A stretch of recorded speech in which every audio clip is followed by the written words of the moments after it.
Some connections do not fade, they go quiet, and silence is not the same as absence. There is a difference between someone forgetting you and someone fighting the memory of you. When a bond is unfinished, it does not disappear, it moves underground.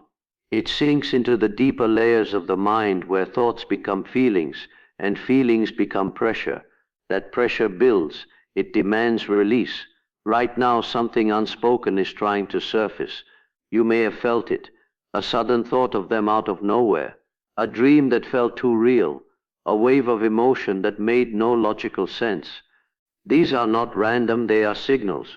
When two people share an unresolved emotional charge, the psyche searches for balance. What was never said begins to echo louder than what was spoken. They are wrestling with regret, and regret is one of the most misunderstood inner states a human being can experience. People imagine regret as a dramatic confession, a late-night message, or a sudden apology. In reality, regret is usually quiet. It operates beneath the surface, shaping moods, decisions, and reactions long before it ever becomes words. It is not always visible to others, and often not even fully visible to the person experiencing it. Regret lives in the space between what was done and what the deeper self knows should have been done. Regret begins when the story someone told themselves about a connection no longer protects them from the truth of what they lost. At first, the mind constructs a narrative to maintain stability. It was necessary, it was inevitable, it was for the best. These narratives are not lies in a simple sense. They are psychological defenses. They allow a person to move forward without being crushed by emotional responsibility. But over time, the emotional charge attached to unfinished relationships does not dissolve. It waits, it gathers weight, and eventually the narrative starts to crack under the pressure of lived experience. This is when wrestling begins. Regret is not a single emotion. It is a conflict between the persona someone presents to the world and the inner awareness that knows something meaningful was mishandled. One part of them insists they did what they had to do. Another part remembers the moments they chose comfort over honesty, distance over vulnerability, control over connection. These parts pull against each other. The result is inner friction that shows up as restlessness, irritability, or a vague dissatisfaction that has no clear external cause. Often regret expresses itself through comparison. The person may meet others, form new bonds, and still feel an unnamed absence. They notice that conversations lack a certain depth, that laughter feels thinner, that intimacy does not land in the same way. They might not consciously think of you in these moments, yet the emotional contrast is there. The psyche measures current experiences against unresolved memories. This is not romantic idealization, it is the mind recognizing a unique emotional imprint that was never properly integrated. Regret also reshapes memory. The mind begins to replay scenes, not as they happen, but as they are felt now. Small moments gain symbolic weight. A look that once seemed insignificant becomes charged with meaning. A dismissed concern returns as a sign that was ignored. The past is reinterpreted through a new emotional lens. This revisioning is uncomfortable because it reveals that the person they were then is not the person they believe themselves to be now. The distance between these two self-images creates tension. To accept regret is to accept growth, and growth requires admitting that earlier choices were shaped by fear, immaturity, or unexamined patterns. There is also shame embedded in regret, not the loud, performative kind, but a subtle self-disappointment. The person may feel a quiet erosion of self-trust. They recognize that they avoided something real, and this recognition destabilizes their sense of identity. If they see themselves as strong, independent, or emotionally controlled, regret threatens that image. It suggests that their autonomy came at the cost of depth, and that their control masked an inability to remain present with discomfort. This is why regret often leads to defensiveness when the topic of the past arises. The psyche protects itself from the vulnerability of acknowledging loss. Another way regret surfaces is through overcorrection. The person may swing between emotional detachment and sudden intensity in other relationships. They might become overly accommodating, trying to compensate for what they once withheld, or excessively guarded, trying to prevent themselves from feeling that depth again. Both patterns are attempts to manage the unresolved emotional residue left by a connection that ended without true integration. The inner system is trying to find equilibrium, but without conscious reflection it repeats cycles rather than resolving them. Regret is closely tied to time. The longer it remains unacknowledged, the heavier it becomes, not because the past grows more important, but because the present becomes constrained by what was never processed. The person senses that certain doors feel closed, not by circumstance, but by their own unfinished emotional work. This can create a low-grade anxiety about missed possibilities, a feeling that something essential slipped through their fingers at a moment when they were not fully awake to its value. It is important to understand that regret does not automatically lead to action. Awareness does not guarantee courage. Many people recognize their missteps yet remain unable to face the vulnerability required to repair or confront them. The wrestling is internal. One part of them longs to acknowledge the truth of what they feel. Another part fears the consequences of that acknowledgement: rejection, exposure, or the realization that change would require dismantling long-held defenses. So regret becomes a private arena of conflict, shaping their inner life while leaving the outer world largely unchanged. This inner wrestling can also deepen self-awareness in indirect ways. The person may begin to question their habitual patterns, why they withdraw when things become emotionally demanding, why they struggle to name their needs, why they confuse independence with emotional distance. Regret acts as a mirror that reflects these patterns back to them. It shows them not only what they lost, but how they lose. In this sense, regret is not merely about the past. It is about the structure of the self that produced that past. For the one who is the object of this regret, the energy of it may be felt as a subtle pull, a sense of unfinished emotional business in the air. But the deeper movement is within the person who is wrestling. They are contending with the realization that some connections alter the inner landscape permanently, not because of destiny or romance alone, but because they expose parts of the self that can no longer be fully hidden.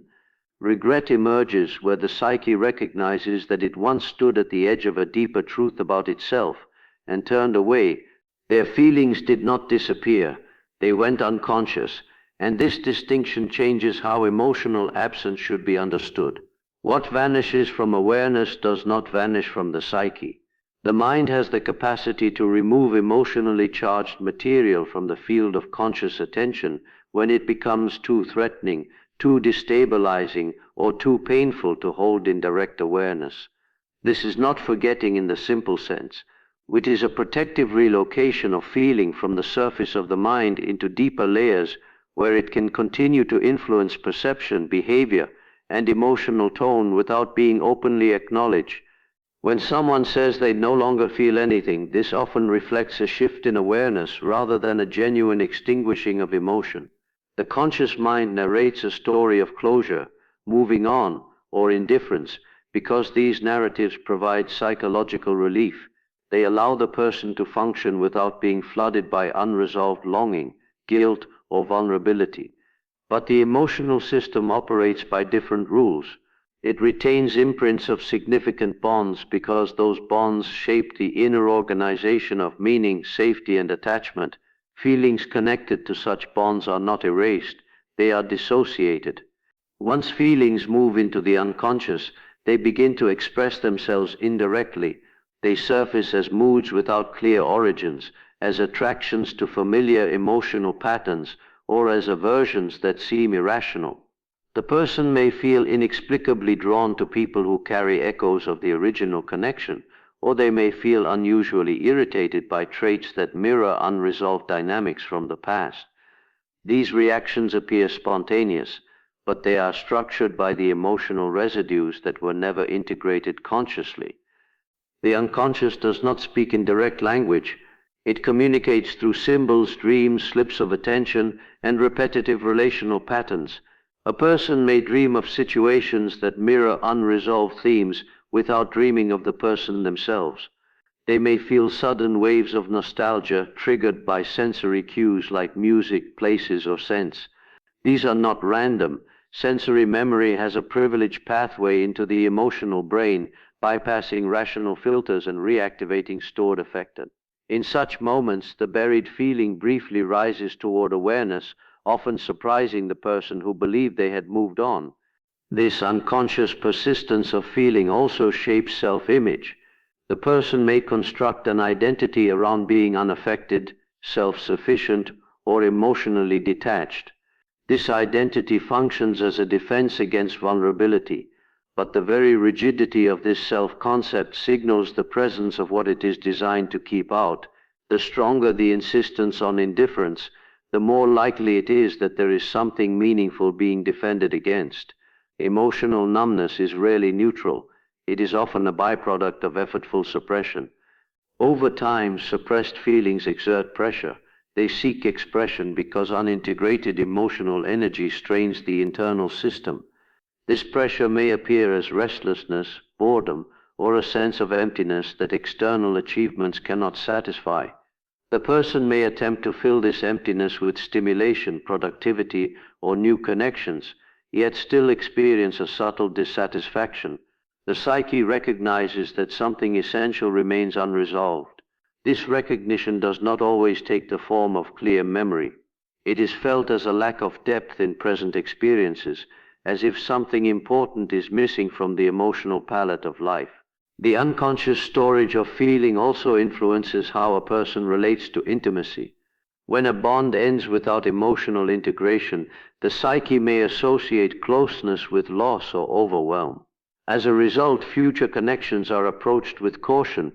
The person may oscillate between craving intimacy and withdrawing from it once it becomes emotionally charged. This push-pull dynamic is not simply about fear of commitment, it is about the residue of unprocessed attachment that shapes expectations of closeness. The unconscious holds a template of what connection feels like, and that template influences how new experiences are interpreted. Another expression of unconscious feeling is projection. Qualities associated with the unresolved bond may be attributed to others. The person may idealize new partners with unrealistic intensity or devalue them when they fail to match an internalized image. This is not a conscious comparison. It is the psyche attempting to externalize and resolve an inner emotional pattern by reenacting it in new contexts. The original feeling remains active, shaping perception and evaluation without being named. It is also common for unconscious feelings to manifest as moral or intellectual judgments. The person may rationalize their emotional distance by framing it as maturity, logic, or personal growth. While growth can be genuine, it can also serve as a socially acceptable mask for avoidance. The mind prefers narratives that preserve dignity. It is easier to believe one has transcended feeling than to admit one has been overwhelmed by it. This self-deception is not malicious, it is protective, yet it comes at the cost of emotional honesty. Unconscious feelings can remain dormant for long periods, only to resurface when internal conditions change. A moment of vulnerability, a period of loneliness, or a significant life transition can weaken the defenses that kept those feelings submerged. When this happens, the emotional resurgence can feel sudden and confusing. The person may be startled by the intensity of a reaction to something seemingly minor. This surprise reflects the gap between conscious belief and unconscious reality. What was thought to be resolved reveals itself as merely hidden. The movement of feeling into the unconscious does not mean it is static. The emotional material continues to evolve in relation to the person's ongoing development. As their understanding of themselves deepens, the buried feelings may shift in tone. What was once raw longing may become a quieter sense of loss. What was once resentment may soften into grief. This transformation happens largely outside of awareness, yet it subtly reshapes the emotional landscape from which the person approaches life. Understanding that feelings can go unconscious rather than disappear reframes the idea of emotional closure. Closure is not the absence of feeling, it is the integration of feeling into conscious awareness in a way that no longer disrupts present life. When feelings remain unconscious, they retain their disruptive potential.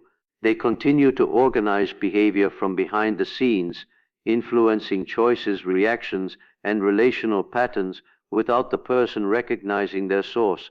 For the person who believes they no longer feel anything, the unconscious holds a different truth.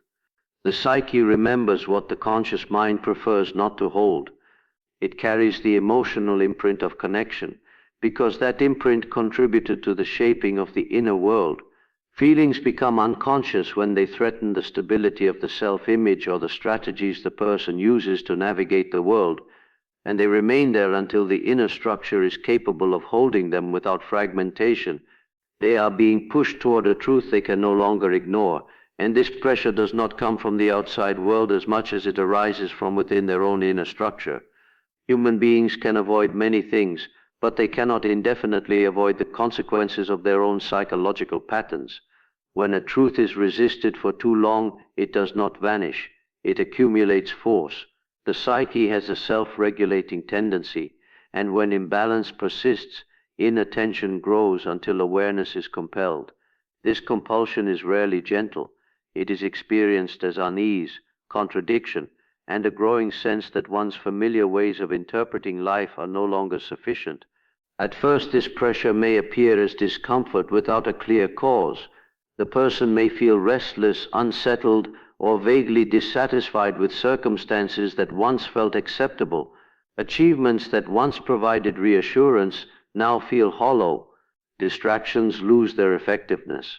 The routines that once numbed deeper questions begin to feel mechanical. These experiences signal that the inner narrative sustaining their sense of self is weakening. The mind senses that something essential has been excluded from awareness, and the cost of this exclusion is becoming too high to ignore. The truth that presses for recognition is often simple but threatening, that certain choices were guided by fear rather than authenticity, that certain relationships were avoided rather than truly resolved, that certain parts of the self were disowned because they did not fit a preferred self-image. These realizations destabilize the persona a person has built to navigate the world. The persona is functional, it organizes social roles and expectations, but when the gap between this outer identity and the inner reality grows too wide, tension emerges. The person begins to feel inauthentic even to themselves. This internal dissonance creates a subtle but persistent anxiety. The person may sense that they are living slightly out of alignment with their deeper values or emotional truth. They may notice recurring patterns that contradict their conscious intentions. For example, they might repeatedly withdraw from situations that invite vulnerability, even while telling themselves they desire closeness. This contradiction becomes harder to rationalize over time. The psyche resists being indefinitely divided against itself. The more one part of the self is denied, the more forcefully it presses for inclusion. Life events often act as catalysts for this pressure. Moments of loss, transition, or existential questioning weaken the defenses that kept deeper truths at bay. When familiar structures change, the mind can no longer rely on habitual narratives for stability. In these moments, suppressed realizations surface with greater clarity. The person may find themselves reflecting on past decisions with a new lens, recognizing patterns they once overlooked. This is not mere nostalgia. It is the psyche reorganizing meaning in response to an expanded awareness of the self. Being pushed toward truth does not feel like enlightenment. It feels like friction. The person may oscillate between insight and resistance.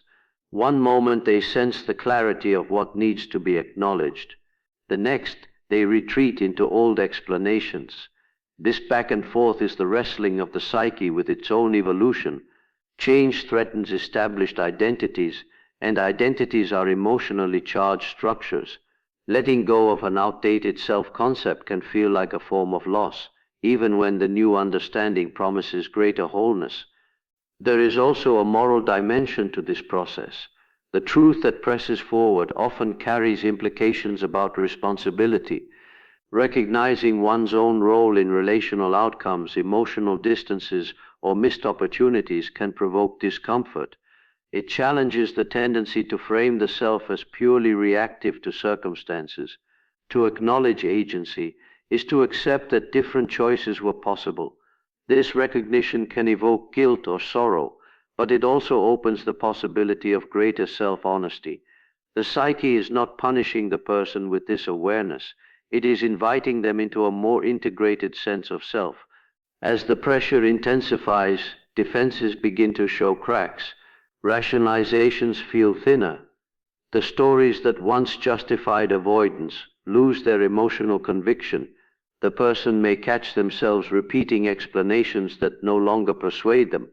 This erosion of belief is unsettling because beliefs are anchors of identity. When they loosen, the individual may feel temporarily unmoored. There can be a period of inner confusion where old certainties no longer hold and new understanding has not yet fully formed. This liminal state is psychologically demanding, as it requires tolerating ambiguity. In this space, the person may experience moments of stark self-recognition. These moments are often quiet, occurring in solitude rather than in dramatic confrontation. A sudden recognition of a pattern, an honest acknowledgement of fear, a recognition of longing that was previously denied. These realizations do not necessarily lead to immediate action, but they alter the inner landscape. Once a truth is consciously glimpsed, it changes the reference point from which the psyche operates. The person may still resist, but the resistance now occurs with awareness of what is being resisted. The pressure toward truth is also a pressure toward coherence. The psyche seeks a state in which thoughts, feelings, and actions are more aligned. Prolonged incongruence is energetically costly. It requires constant suppression and compartmentalization. As awareness grows, the cost of maintaining this incongruence becomes more apparent.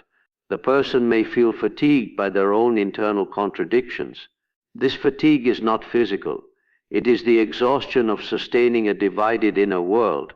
This process does not guarantee outward change. Awareness does not compel action, but it alters the emotional meaning of inaction. Choices that once felt neutral begin to feel weighted. Avoidance becomes harder to justify internally. The person may continue on the same path, but with a growing sense that something essential remains unresolved. This unresolved quality is the psyche's way of signaling that a deeper integration is needed. Being pushed toward a truth one can no longer ignore is ultimately a movement toward greater psychological honesty. It is the gradual erosion of self-deception and the slow emergence of a more complex self-understanding. This movement is not linear. It unfolds through tension, resistance, insight, and renewed resistance. But once initiated, it rarely reverses completely. The psyche has tasted a more accurate reflection of itself, and this recognition subtly reshapes the inner terrain from which future perceptions and choices will arise.